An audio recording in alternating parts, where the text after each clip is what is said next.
Just off the northern coast of Haiti lies a rugged island that once became one of the most lawless places on Earth, Tortuga. Today, it is quiet, isolated, largely forgotten. But in the 1600s, this small island was something entirely different. It was a sanctuary for pirates, a base of operations for raiders, and a place where the rules of empire simply did not apply. To understand how Tortuga became this way, you have to understand the Caribbean at the time. In the early 17th century, Spain dominated the region.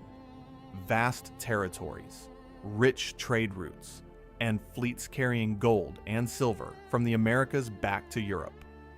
On paper, Spain controlled everything, but in reality, control over the Caribbean was far from absolute. The sea was too vast, the islands too scattered, and the opportunities too great. Other European powers, France, England, and the Netherlands, were all looking for ways to weaken Spain's grip. Not always through direct war, but through something more indirect. Disruption. And that's where Tortuga enters the story. Geographically, Tortuga was almost perfect. It sat just north of Hispaniola, close enough to major shipping routes to be useful, but remote enough to avoid constant oversight.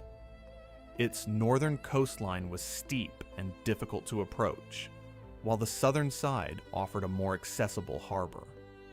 For anyone looking to hide, regroup, or strike unexpectedly, it was ideal.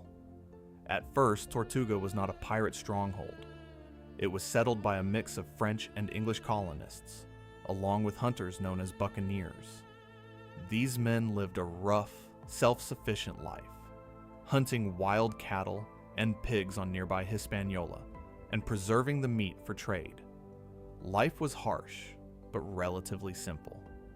That would not last, because the Spanish were not blind to what was happening. They saw these settlements as illegal intrusions into their territory, and they responded the way empires often do, with force. Spanish attacks on Tortuga became frequent.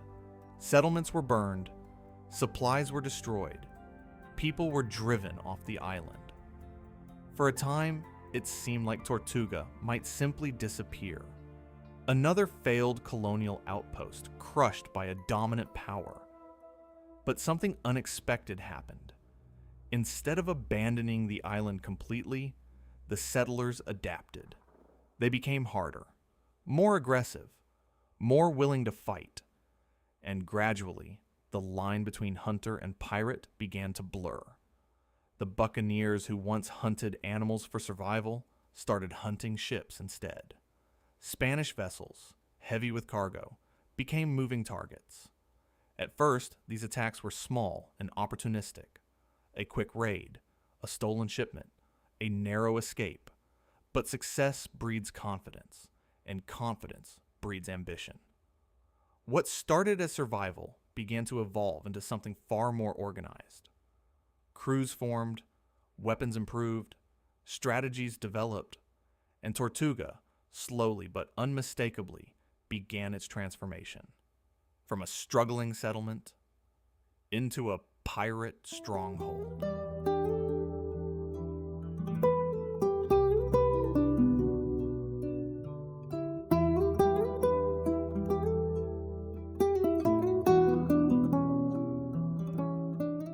As Tortuga began to change, so did the men who lived there. What had once been a rough but simple life built on hunting and trade was now shifting towards something far more dangerous. Piracy was no longer occasional. It was becoming the primary way of survival. The waters around Hispaniola were filled with Spanish ships transporting valuable goods: gold, silver, tobacco, sugar. These ships were heavily loaded, often slow, and not always well defended. To the men of Tortuga, they represented opportunity. At first, the attacks were small. A handful of men in small boats, targeting isolated vessels or ships that had drifted away from larger convoys. The risks were high, but so were the rewards. And when those rewards came, they changed everything. A single successful raid could bring more wealth than months of hunting. Weapons improved, ships were upgraded, crews grew larger and more confident. Word began to spread. Across Europe and the Caribbean, Tortuga gained a reputation, not as a colony, but as a place where a man could reinvent himself. Runaways, deserters, debtors, and outlaws all began to arrive. Some were escaping poverty. Others were escaping justice. On Tortuga, it didn't matter who you had been before, only what you could do now, and what you were willing to risk. But life as a pirate was far from glamorous. Violence was constant. Fights broke out over money, over loyalty, over nothing at all. Alcohol was everywhere. Discipline was loose. Trust was fragile. A crew could form quickly and fall apart just as fast. Still, despite the chaos, something resembling a system began to emerge. Pirate crews often operated under their own agreements. Shares of loot were divided according to rank and role. Captains were sometimes elected, and in certain situations, could even be removed. It was not democracy in the modern sense, but it was different from the rigid hierarchies of European navies. And that difference mattered, because it gave these men something they rarely had elsewhere: a degree of control over their own fate. Meanwhile, the Spanish were growing increasingly frustrated. Every attack on their ships was not just a loss of cargo. It was a direct challenge to their authority, and they responded accordingly. More patrols, more armed escorts, more attempts to locate and destroy pirate bases. Tortuga became a target. Spanish forces launched repeated efforts to retake or destroy the settlement. At times, they succeeded in driving pirates off the island, but the victory never lasted. Because Tortuga had one major advantage: it was difficult to hold. The same geography that made it attractive to pirates made it frustrating for organized armies. Steep terrain, limited access points, and constant resistance made long-term control expensive and unreliable. So the cycle continued: attack, abandon, return, rebuild. And with each cycle, the pirates became more experienced, more organized, more dangerous. What had started as scattered acts of survival was now evolving into something much larger: a network, a culture, an identity. Tortuga was no longer just a place. It was becoming a symbol of resistance against control, a symbol of opportunity outside the system. And for the empires watching from a distance, that made it even more dangerous.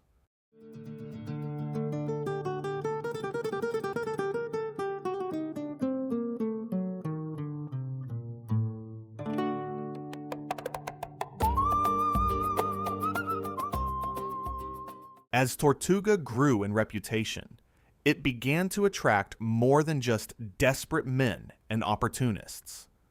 It began to attract attention from governments. Because while Spain saw Tortuga as a problem that needed to be eliminated, other European powers saw something very different. They saw an opportunity. France, in particular, understood the strategic value of the island, not just as a settlement, but as a weapon. Instead of trying to suppress the pirates, they chose to work with them, not openly, but effectively. French authorities began to support the presence on Tortuga, providing a loose form of protection and, more importantly, legitimacy. Pirates who operated from the island could be issued what were known as letters of marque. These documents turned pirates into privateers. On paper, this changed everything. A pirate was a criminal. A privateer was an asset. With official backing, attacks on Spanish ships were no longer just acts of theft. They became extensions of European conflict.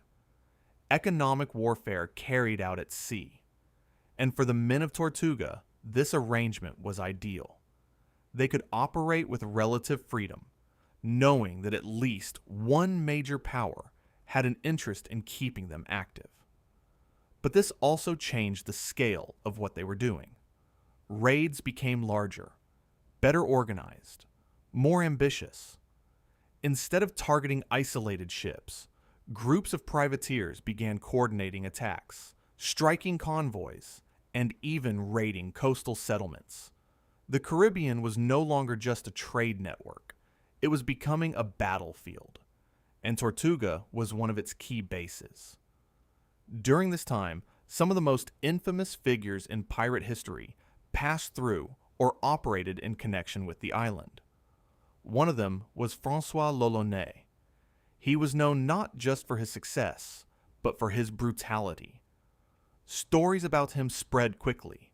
Stories of torture, of executions, of a level of violence that shocked even other pirates. Whether every detail was true is difficult to say, but the reputation was real. And in a place like Tortuga, reputation mattered. Because fear could be as powerful as any weapon. Men like Lolonais helped define the image of Caribbean piracy. Not as adventure, but as something darker, more ruthless, more calculated. At the same time, Tortuga itself was becoming more structured. Not stable, but structured. There were areas of influence. Certain captains held more power than others. Alliances formed, shifted, and broke apart. Trade networks developed, connecting stolen goods to buyers across the Caribbean. Even basic infrastructure began to appear. Ports, storage areas, informal markets. It was still chaotic, still dangerous, but it was no longer random. It was evolving, and that evolution made it more difficult to destroy. Because Tortuga was no longer just a location. It was part of a system that connected ships, crews, merchants, and governments in ways that were not always visible, but were very real. And as long as that system existed, simply attacking the island would never be enough to stop it. But systems like this come with a cost. The more organized Tortuga became, the more attention it attracted, and eventually that attention would turn into something far more serious than scattered Spanish attacks. It would become a coordinated effort to bring the entire pirate network under control, and that would change everything.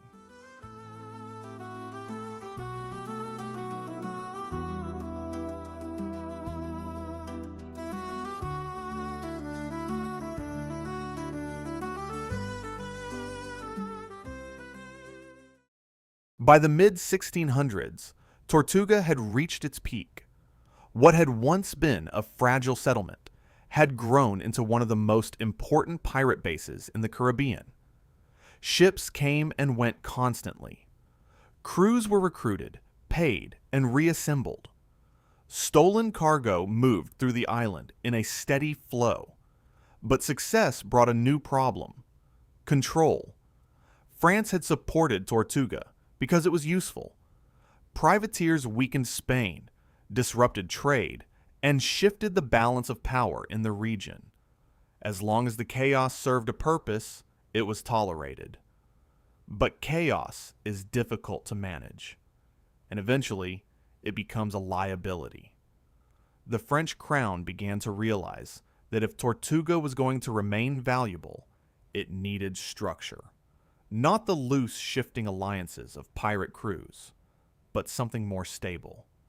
Something that could be governed. To achieve that, France appointed officials to take control of the island. Governors were sent to impose order, collect taxes, and regulate activity. One of the most significant figures in this effort was Bertrand d'Ogeron. Under his leadership, Tortuga began to change again. Not away from piracy, but toward a more controlled version of it. D'Ogeron understood something important. You could not simply eliminate the pirates, but you could channel them. Instead of uncontrolled violence, he encouraged privateering under French authority. Captains were expected to operate within certain limits. Profits were shared. Loyalty to France was rewarded. At the same time, efforts were made to stabilize the island itself. Settlers were encouraged to come, not just fighters, but farmers, merchants, and craftsmen. Women were brought to the island to help establish a more permanent population. For the first time, Tortuga began to resemble something closer to a colony rather than a temporary refuge. But the transformation was incomplete, because the nature of the people on Tortuga had not changed. These were still men who had chosen a life outside the law. Men who valued freedom over structure. Men who were not easily controlled. Tensions began to grow. Some pirates accepted the new system, seeing the benefits of protection and legitimacy. Others resisted. They saw the increasing presence of authority as a threat to the very thing that had drawn them to Tortuga in the first place: independence. Conflicts broke out, not just between pirates and foreign powers, but within the island itself. Loyalists against independents, privateers against true pirates, order against chaos. And while France tried to maintain balance, the situation became increasingly fragile. Because once you introduce control into a system built on freedom, you create pressure. And pressure, over time, leads to fracture. Tortuga was no longer just a pirate haven. It was becoming something more complicated. A hybrid of law and lawlessness, of empire and rebellion. And that kind of balance is difficult to maintain. Because sooner or later, one side always wins.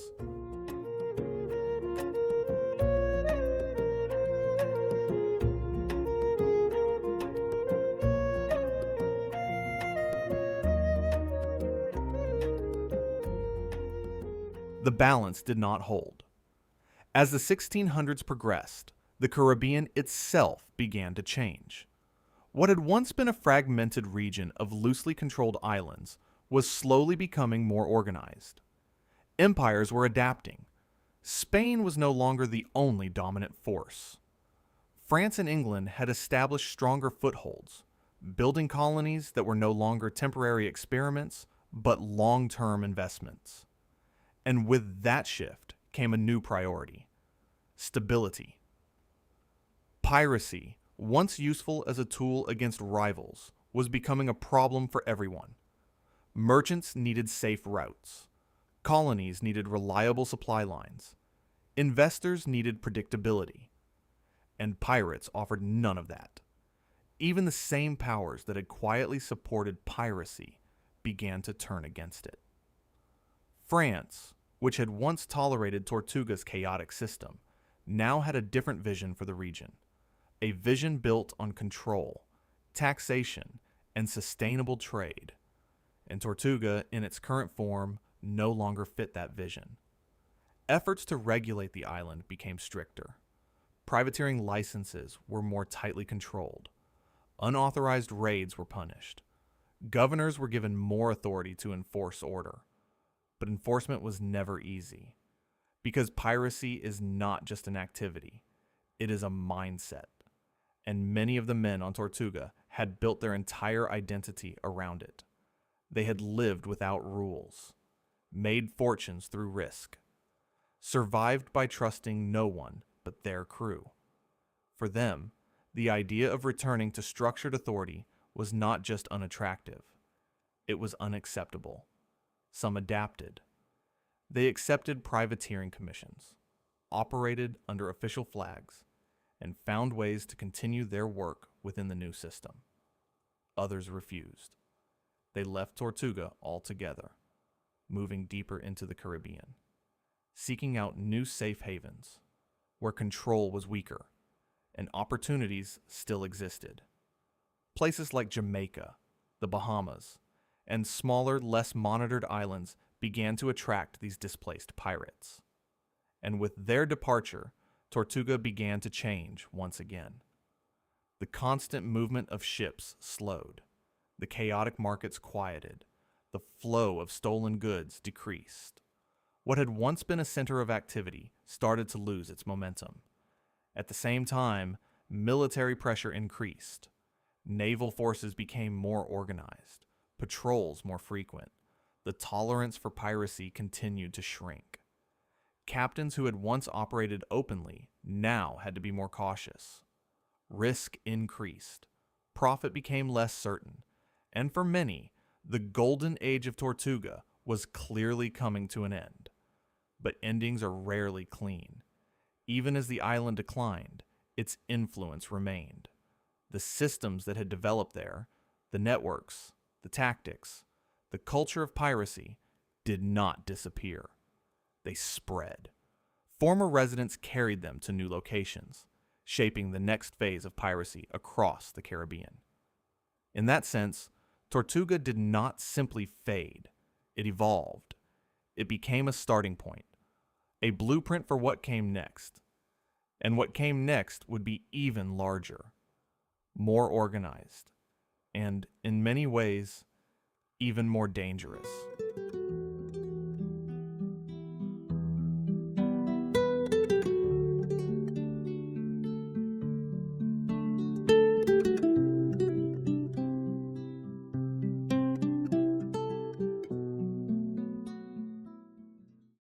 By the late 1600s, the world that had allowed Tortuga to exist was disappearing. What had once been a fragmented, loosely controlled Caribbean was now becoming a network of established colonies, fortified ports, and protected trade routes. The era of improvisation was ending, and with it, the tolerance for piracy. European powers had learned from experience. Piracy was useful when it weakened a rival, but dangerous when it disrupted everyone. What had started as a tool of indirect conflict had turned into a widespread problem that no one could fully control. So the strategy changed. Instead of using pirates, the empires began to eliminate them. Naval forces were expanded.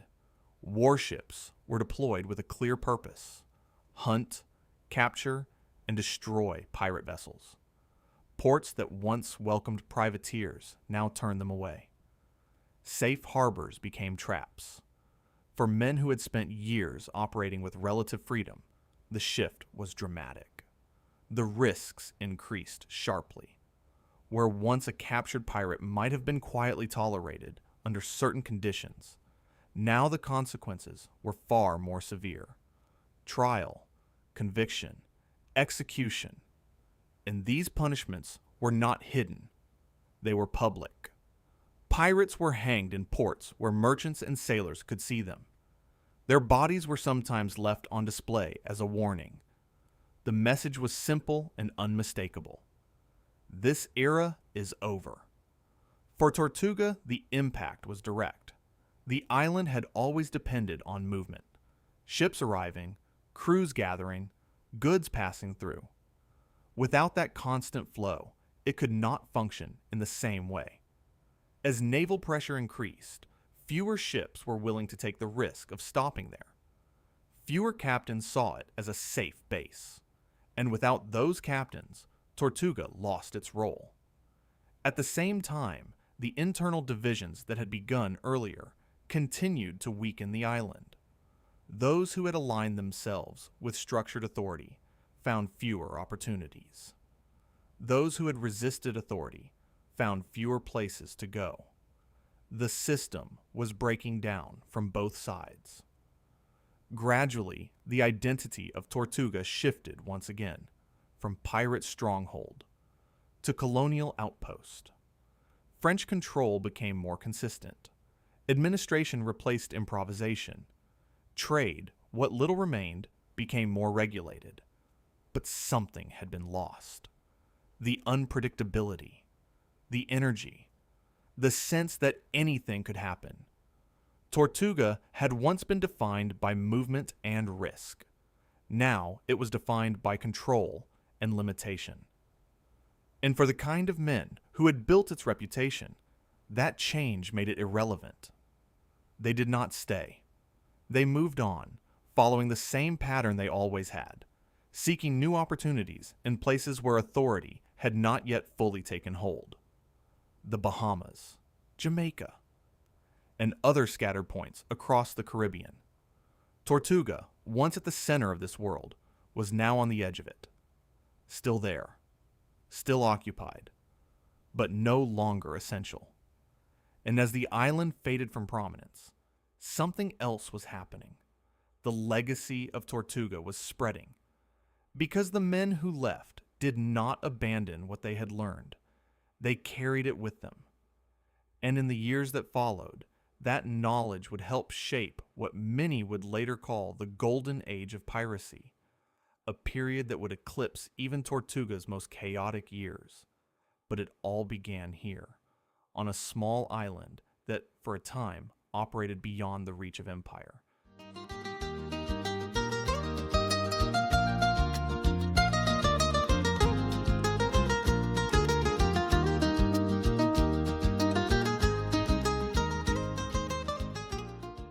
By the time the Golden Age of piracy began in the early 1700s, Tortuga was no longer at the center of events. The focus had shifted. New hubs had emerged, places like Nassau in the Bahamas, where piracy reached a scale and level of organization that went far beyond what Tortuga had ever achieved. But the connection was clear. The systems, the tactics, and even the mindset that defined this new era had roots in places like Tortuga. It had been a testing ground, a place where ideas were tried, adapted, and refined. Long before piracy became a global phenomenon, Tortuga had already shown what was possible when authority was weak and opportunity was high. And perhaps more importantly, it had shown what happened when that balance began to shift. Because Tortuga did not fall in a single moment. It was not destroyed in one decisive battle. It faded, slowly, almost quietly, as the conditions that allowed it to exist disappeared. That kind of ending is less dramatic, but in many ways, it is more revealing. It shows that places like Tortuga are not defined only by the people who live there. They are defined by the systems around them. Trade routes, political rivalries, economic incentives. Remove those elements, and even the most chaotic and resilient communities begin to dissolve. By the early 18th century, Tortuga had been fully absorbed into the colonial structure of the region. It no longer functioned as a pirate base, no longer served as a refuge, no longer stood outside the system. Instead, it became just another controlled territory, governed, regulated, predictable. And with that transformation, its role in history effectively ended. But its influence did not. Because the idea of Tortuga, of a place operating beyond traditional authority, continued to resonate, not just among pirates, but in the broader imagination.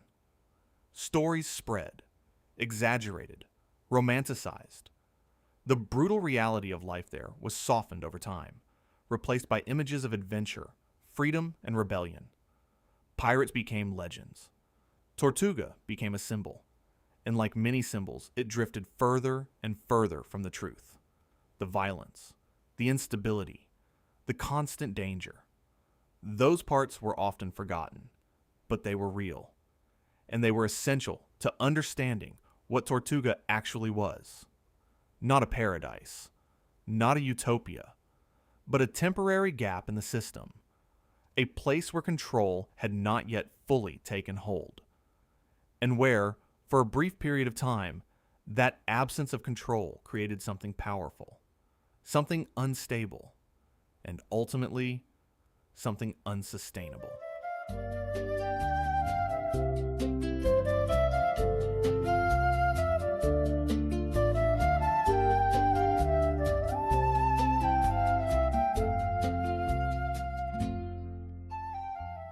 Today, Tortuga still exists. Just off the northern coast of Haiti, the island remains largely quiet, far removed from the chaos that once defined it. There are small communities, modest infrastructure, and little to suggest that this place was once one of the most feared and unpredictable locations in the Caribbean. No pirate fleets, no constant movement of stolen goods, no shifting alliances or sudden violence. Just an island shaped by time, geography, and history. And yet, the past is still there. Not in a visible way, but in what the island represents. Because Tortuga is more than just a location. It is an example. An example of how quickly systems can break down when control is weak. An example of how individuals will adapt when traditional structures no longer serve them. And an example of how power, when left unchallenged, is never as absolute as it appears. For a brief period in the 1600s, Tortuga existed outside the normal rules of empire. It was not fully controlled, not fully governed, and that absence created space. Space for opportunity, space for risk, space for people to build something entirely different. But that kind of space does not last. Because systems respond, empires adapt, and eventually, control returns. That is the pattern, not just in the Caribbean, but throughout history.